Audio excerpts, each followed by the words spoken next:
After months of hard work and months of sacrifice, months of studying, you finally got that cybersecurity certification. Maybe it's the Security Plus or some other certification, but you're very excited about it. You're so excited that you took a picture of the printout you get that showed you passed. You post a picture on LinkedIn, you post it on Facebook, you update your resume that says you're Security Plus certified or whatever the certification is.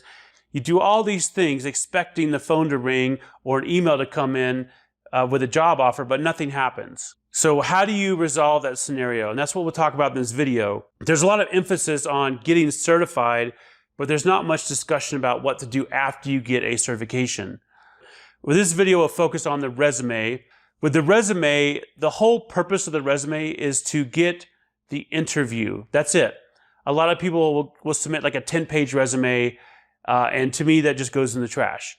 The resume is to entice some interest from me as an employer to want to interview you or talk to you further. So keep that in mind. I've interviewed probably 400 different people for jobs. I've looked at probably 1,000 resumes. And when I got out of the military, I read like every book there was on how to build resumes because I was very nervous about transitioning from a job with the Department of Defense, a military job, to finding a job in the civilian sector. So I'm very experienced with resumes, and I've had a lot of experience looking at them.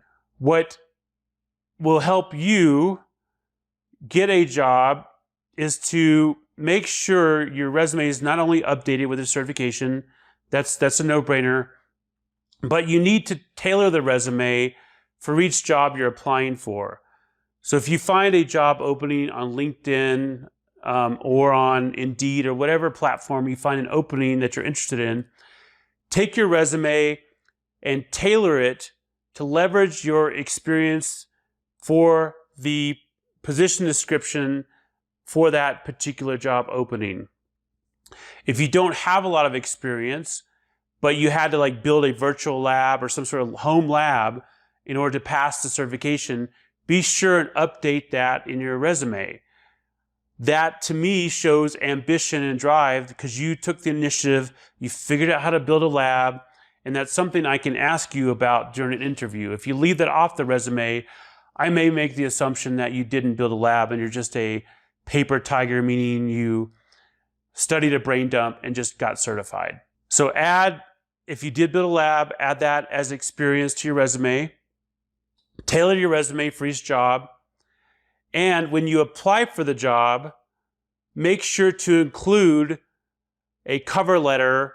It doesn't have to be a PDF or an actual letter, but make sure to include in the email at least, the email in which you attach the resume, include in the email why you're applying for the job, what piqued your interest about the job, how you're qualified about the job, maybe that you did build that whole home lab if you don't have a lot of experience, but include some highlights about what made you apply for the job. And then your resume that you attach to that email should be the one that's tailored for that job description. I see a lot of people applying for jobs. They use a generic resume that's 10 pages. Your resume should be no more than 2 pages. It's, like I said, the purpose of the resume is to get you the interview, not to show your entire life history. So people will apply with a generic resume that's 10 pages, and their email on which they attach the resume will basically say, "Hi, I'm looking for a job." That's it. That immediately goes to the trash. They did not research the job. They didn't research the company. The resume is just a generic resume. There may be typos in the resume. There may be a bunch of other problems, but I'm not even going to look at the resume if that's their email to me. So make sure your email is tailored for the position as well. Ideally, you know who you're sending the email to so you can address them by name rather than, dear sir or ma'am. So those are basically the tips. Keep in mind, your resume should be no more than 2 pages. Its entire intent is to generate enough interest so somebody wants to interview you. Add your experience if you have experience building a home environment to the resume. Tailor your resume for that position. And make sure when you send the email, you actually include the highlights and what would make you an interesting candidate for that position or the ideal candidate. I hope you found these tips useful. Good luck getting the interview.